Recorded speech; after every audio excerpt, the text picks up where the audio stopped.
اول و آخر کا تعلق ہے۔ پہلی آیت میں مجرد رمضان روزے کی جو فضیلت بیان کی گئی تھی یا حکمت، غایت کیا تھی؟ تقوی۔ یہ تقوی کا معیار ہے۔ تقوی جو ہے ظواہر کی بنیاد پر نہیں ہے، اگرچہ ظاہر بات ہے کہ ظواہر بھی دین کا حصہ ہے۔ حضور کسی وضع خطا اختیار کرنا یقیناً ایک نیکی کا کام ہے، ہر چیز میں حضور کے نقش قدم پر چلنا، لیکن یہ ظواہر پر نہیں ہے تقوی۔ تقوی دل میں ہو، التقوی ہا ہونا، التقوی ہا ہونا، التقوی ہا۔ 3 مرتبہ حضور نے اپنے سینہ مبارک اور قلب مبارک کی طرف اشارہ کر کے فرمایا تقوی یہاں ہوتا ہے، تقوی یہاں۔ جب یہاں ہوگا تو پورے وجود میں اثرات کر جائے گا۔ لیکن اس میں اہم ترین بات کیا ہے؟ عقل حلال، جو مشکل ترین کام، حرام کا لقمہ نہ آئے، ورنہ جیسے کہ کہا گیا ہے دعا کے بہترین مقام پر پہنچ گئے ہوں، حرم کعبہ کے ملتزم کے ساتھ چمٹے ہوئے ہو اور دعائیں کر رہے ہیں۔ اب اس سے زیادہ دعا کی قبولیت کا کون سا وقت ہو؟ یا آپ کھڑے ہو گئے جبل رحمت کے اوپر سب سے اونچے مقام پر جا کر، اور آپ نے 2 گھنٹے سے ہاتھ اٹھائے ہوئے اے اللہ یا رب یا رب، لیکن حضور نے فرمایا کہ ایسے بہت سے لوگ ہیں، رجل یطیل السفر اشخص اغبرا، ایک شخص ہے سفر کی وجہ سے بہت لمبا سفر کر کے دربادہ تھکا بازا ہے، اور اس کا وہ احرام جو ہے وہ بھی میلا کچیلا ہو چکا ہے۔ ظاہر بات ہے آج کی بات نہیں ہو رہی ہے، جبکہ آپ 4 گھنٹے میں تو پہنچ گئے جدہ، اور پھر 2 گھنٹے میں مکہ پہنچ گئے، اور جا کر پھر 2 گھنٹے میں آپ نے جو ہے عمرہ کیا اور بات چھٹی، احرام کھل گیا۔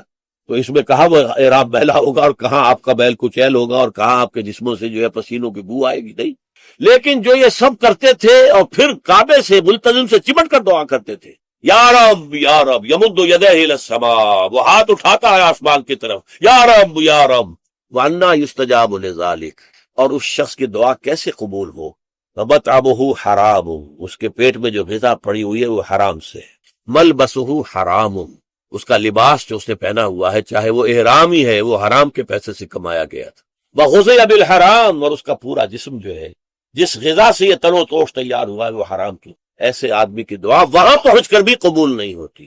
لہذا تقوی کا اصل معیار عقل حلال، روزی حلال کی۔ اگر یہ نہیں ہے تو آپ نے متقیوں کی شکل بنا لی، اور بہت ہی آپ نے اپنے ظاہر کو جو ہے بہت آراستہ پیراستہ کر لیا سنت رسول سے، لیکن اللہ کی نگاہوں میں اس کی کوئی قدر و قیمت نہیں ہوگی جب تک کہ آپ کا رزق حلال کرنا۔ رمضان کا اصل میں جو پروگرام ہے، میں پہلے ذرا تمہید نرس کر دوں، یہ حق صرف واقف ہے روزہ دن کا اور رات کو 1 گھنٹے کی تراویح۔ یہ بہت بڑا مغالطہ، بہت بڑا مغالطہ ہے، بہت بڑا مغالطہ۔ روزہ اصل میں رمضان کا پروگرام کیا ہے؟ دن بھر کا روزہ اور رات کے اکثر حصے کو قرآن کے ساتھ لے کر جاگنا۔ لیکن حکمت خداوندی نے پہلے حصے کو تو فرض کیا ہے، دوسرے کو فرض نہیں کیا، اس کو ترغیب اور تشریف پر چھوڑ دیا، لیکن اس کی جو اہمیت ہے میں چاہتا ہوں کہ پہلے اچھی طرح اس کو سمجھ لیں آپ۔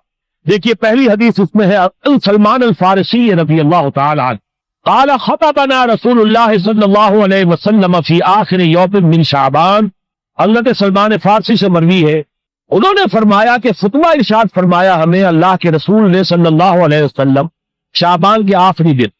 فقال، آپ نے ارشاد فرمایا، یہ خطبہ طویل ہے، میں نے صرف شروع کے چند جملے یہاں نقل کیے۔ یا ایھا الناس قد اظلکم شہر عظیم، اے لوگوں تم پر ایک بہت عظمتوں والا مہینہ سایہ فگن ہو گیا ہے۔ دیکھیے سایہ فگن سے وہ انگریزی کا محاورہ آپ کے ذہن میں آنا چاہیے، coming events cast their shadows before. ابھی رمضان شروع نہیں ہوا ہے، شعبان کا آخری دن ہے، تو وہ کمنگ ایونٹ جو ہے رمضان مبارک اس کا سایہ آ گیا ہے تم پر، اس لیے حضور نے وہ لفظ استعمال کیا قد اظلکم، ظلال کہتے سائے کو، قد اظلکم شہر عظیم، بڑی عظمت والا مہینہ ہے، شہر مبارک، بہت برکت والا مہینہ ہے، شہر فیہ لیلۃ خیر من الف شہر، اس میں ایک رات وہ بھی ہے، وہ مہینہ جس میں ایک رات وہ بھی ہے جو 1000 مہینوں سے افضل۔ انا انزلناہ فی لیلۃ القدر وما ادراک ما لیلۃ القدر لیلۃ القدر خیر من الف شہر۔ اب تو اگلے 2 جملے ہیں وہ نوٹ کیجئے، جعل اللہ صیامہ فریضۃ وقیام لیلہ تطوعا، اللہ نے ٹھہرایا ہے، قرار دیا ہے اس کا روزہ رکھنا تو فرض کے درجے، اور اس کی رات کا قیام تطوع کے درجے میں، اپنی مرضی پر، اپنی خواہش پر، نفل کے طور پر یہ تم پر لکھ دیا گیا ہے، لکھا تو گیا ہے، جعلہ تو ہے۔ مجہول کا جو پہلا مفعول ہے وہ کیا ہے؟ جعلہ کا مجہول اول کیا ہے؟ دن کا روزہ، اور مجموع ثانی کیا ہے؟ قیام لیل ہی، رات کو کھڑا رہنا۔ اب یہ رات کا کھڑا رہنا اس کی کتنی مقدار ہوگی، کہاں سے معلوم کریں گے؟ قرآن سے۔ جب یہ لفظ آیا ہے سورہ مزمل میں، یا ایھا المزمل قم اللیل الا قلیلا نصفہ او انقص منہ قلیلا او زد علیہ ورتل القرآن ترتیلا۔ یہ مانیے اے رہا قتل میں لمٹ کر لیٹنے والے، کھڑے رہا کرو رات کو سوائے اس کے تھوڑے سے حصے کے، یعنی آدھی رات یا اس میں تھوڑا سا کم کر لو، جسے فرقہ مفسرین نے 1/3 رات کم سے کم، اور زد علیہ یا آدھی پر بھی کچھ زیادہ کرو، یہ 2/3 رات ہو گئے۔ ورتل القرآن ترتیلا، اور قرآن کو اتارا کرو تھوڑا تھوڑا تھوڑا، یہ ترتیل، تفریح، تنزیل، جیسے قرآن تھوڑا تھوڑا محبت پر نازل ہوا صلی اللہ علیہ وسلم، ایسے ہی تھوڑا تھوڑا تھوڑا قرآن اپنے اندر اتارو، ہے پر اتنا اپنے ذہنوں میں اتارو، اپنے قلب میں اتارو۔ اس کے لیے رات کو کھڑے رہو، اور قیام اللیل کم سے کم 3 شب کے اوپر اطلاق ہوگا، اس سے کم پر تو اطلاق ہے ہی نہیں۔ اگلی حدیث پڑھیے، اور یہ ہے جو عام طور پر ہر مسجد میں بھی آج کل خوب یہ گونج رہی ہوگی، حدیث بیان ہوتی ہے، اس لیے کہ بخاری اور مسلم دونوں میں موجود ہے، متفق علیہ روایت ہے۔ اس سے اونچا تو درجہ سند کے اعتبار سے تو حدیث کا کوئی اور درجہ اس سے اونچا ہے نہیں۔ عن ابی ہریرہ رضی اللہ عنہ قال قال رسول اللہ صلی اللہ علیہ وسلم، حضرت ابو ہریرہ سے روایت ہے، آپ نے فرمایا کہ حضور نے ارشاد فرمایا، من صام رمضان ایمانا و احتسابا غفر له ما تقدم من ذنبه، جس نے روزہ رکھا رمضان مبارک کے دوران اللہ پر یقین رکھتے ہوئے اور اس سے اجر و ثواب کے حاصل ہونے کی امید میں، اس کے تمام پچھلے گناہ معاف ہو جاتے۔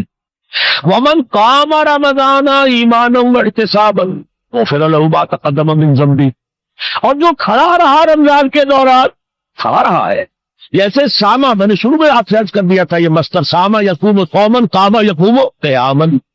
ومن قام رمضان، جو کھڑا رہا رمضان کے دوران، پورے رمضان کے دوران کھڑا رہا، ایمان و احتسابا کی شرط پھر وہی ہے، غفر له ما تقدم من ذنبه، وہی اجر اس کا بھی ہے۔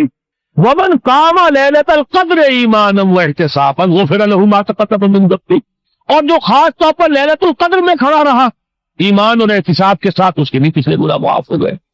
اب یہ قامہ اور سامہ جیسے آ رہا ہے ایک دوسرے کے ساتھ پیرلل ہو کر، اس کو نوٹ کر، من صام رمضان من قام رمضان، کیا یہ 1 گھنٹے کی تراویح جو ہے اس پر پوری اترتی ہے؟ کہ نسبت خاطرہ بعالم پاک ہوتا، کوئی اس میں ریشو پروپورشن جو تھی نہیں۔ اگلی حدیث بھی پڑھ لیجیے، یہ وہی آگے عبداللہ ابن عمرو بن العاص رضی اللہ تعالیٰ عنہما، جن کے بارے میں میں نے عرض کیا تھا، بہت ہی زاہد منش، بڑے عابد، ہر روز روزہ اور پوری رات نماز پڑھتے تھے، پورا بھی ہے اس کے۔ عن عبداللہ ابن عمرو رضی اللہ عنہما ان رسول اللہ صلی اللہ علیہ وسلم قال الصیام والقرآن یشفعان للعبد، روزہ اور قرآن دونوں بندے کے حق میں شفاعت کریں گے۔ یقول الصیام، روزہ یہ کہے گا، اے رب، اے پروردگار، انی منعتہ الطعام والشہوات بالنہار، میں نے تیرے اس بندے کو روکے رکھا کھانے پینے سے اور شہوت سے دن کے وقت، فشفینی تھی، میری وجہ سے روکا رہا۔ یہ کھانے کو اچھے سے اچھے جو ہے وہ موجود تھے کھانے، اور پینے کے لیے اعلیٰ سے اعلیٰ مشروب تھے، یہ روکا رہا میری وجہ سے، کہ روزہ رکھا ہوا تھا، اور جیسا میں نے کہا منکوحہ بیوی موجود تھی لیکن رکا رہا تھا، دے رکھا اس نے اپنے آپ کو میری وجہ سے، تو میری شفاعت اس کے حق میں قبول کرتا۔ وَيَقُولُ القرآن، اور قرآن یہ کہے گا، مَنَعْتُهُ النَّوْمَ بِاللَّيْلِ، میں نے اسے روکا رکھا رات کو سونے سے، فَشَفِّعْنِي فِيهِ، تو پروردگار میری شفاعت اس کے حق میں قبول فرما، فَيُشَفَّعَانِ، تو ان دونوں کی شفاعت قبول کی جائے گی۔ سوال یہ ہے کہ کیا روزہ 1 گھنٹے کا یا 2 گھنٹے کا ہے؟ تو یہ قیام جو ہے یہ ایک